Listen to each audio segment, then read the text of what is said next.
Alhamdulillah best sangat. Macam mana pengalaman trip kali ni dengan Insaf?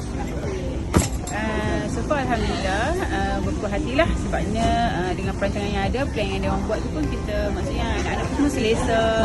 Jadi sebagai kita first timer punya so syukurlah. Apa yang paling best? Paling best ya anak-anak dapat join saya lah, maksudnya dia orang pun happy tak Masya Allah kan. dapat buat. Lepas tu ramai juga budak-budak lain kan. Betul. Jadi diorang tak berseorangan lah Dia sebenarnya. orang get friendly lah. Kalau mutawif dia okey. Tapi dia sangat okey. Sebab dia nak membantu kita lah. Masya Allah. Ustaz Aizul dan Ustaz Daniel kan. Dua-dua sama.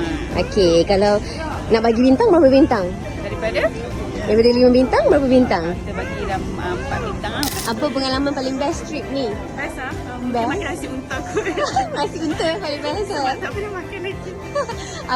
Apa lagi yang tak boleh lupa dekat Mekah, dekat Madinah? Rasanya macam kat Taif kot. Sebab Kenapa? first time kita sampai sana kan. Lepas tu dia macam sejuk sangat. Wah, Masya Allah.